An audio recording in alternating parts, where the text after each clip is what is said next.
He, Mehmet. Aynı vaxtda ma Fatime bilan birleşip, kimden maşasının tormuzunu buzub etken? Digine? Mehmet. İsmim Mehmet deyin. Qarğanda qığılıqның əmini qıb bulub, ismini mutan özgərtib etken oxşamam, sen Mehmet qılıb. Maqul, qarğanda bugün paranlısıdığın işler xeyli cəxtə qıb durdu. İçəkkin Allah, aldırmay paranlısımız. Bana. Men yaşap bazırı şu nurg'un murakkab ishlarni ko'rganlekin ma'nodek murakkab ishlarni ko'rib boqmabdi ekanman. Fatima, sen muchu opangni ajoyib do'rabsan. Ayni chaqda opangmi dadam bilan opamninki uyini buzib, dadamni bizdan tortib olgan. Senmi qiyningda bor degin asli. Erpanning beshig'i sen chiqdi. Oy. Xatalaşma. Sına Erpan'dan ucu, mən öldəmidim. Mən bu yaq öldədim. Nima? Bu mumkin emas. Hey, o'zingning bolasini o'zing o'tadingmi? Hey, çıplaz! Hey, çıplaz! Digine! Hey, o'zimizning bolasini o'zimiz o'ldiramiz. Hey, çıplaz! Çıplaz! Aygül xanım, siz mi bağı? Bek ali cənab qiyafət kirvanma. Eyni vaqtda eksan ucu, siz mi başqalarının bu soğusu taşlap qoyğansınız? Yasal. Yok. Yok. Ehson, en qiyin kunlarimda yanimda bo'ldingiz. Men uchun qilganlaringiz sana hepsiga rahmat. Lekin men siz bilan to'y qilolmayman. Chunki siz Erpanning inisi.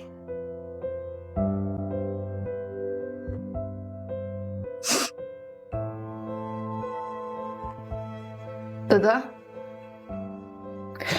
bu mening seni eng oxir qitim dada deb chaqirishim bo'lib qolsin. Men sendan nafratlanaman. Sen meni dada deb chaqirmasan bo'ldi. Baribir sen mening qizim emas.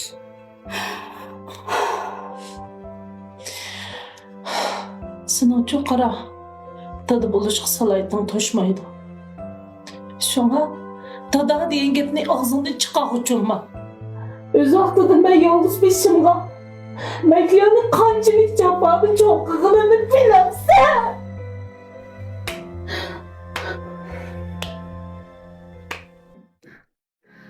Men advokat bo'lib hozirgacha nurg'ulg'an murakkab delolarni ko'rgan. Lekin buningdek murakkab deloni tunji qitim ko'rishim. Men asli ota-onamni izlayman deb advokat bo'lgan.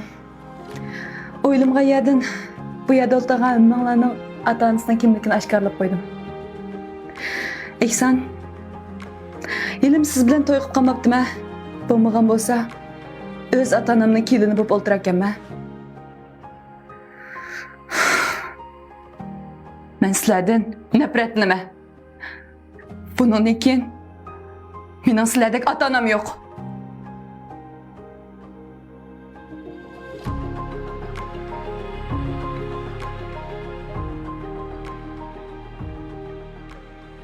Her kim özünün qilgan xatolik uchun bedel to'laydi.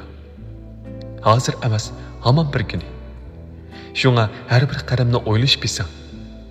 Chunki bu hayot xatoliklarimizni tuzatgudek, bir-birimizning kuzatgudek uncha uzoq emas. Bir-biringlarga bo'lgan muhabbatinglarni dastak qilib, oila qurmanglar. Mas'uliyat shakllanganda ondan oila quringlar. Chunki to'y deganlik to'y qilib bo'libla hammadan to'y bizar bo'l deganlik emas. Balki muhabbatga, mas'uliyatga to'ying'in deganlik.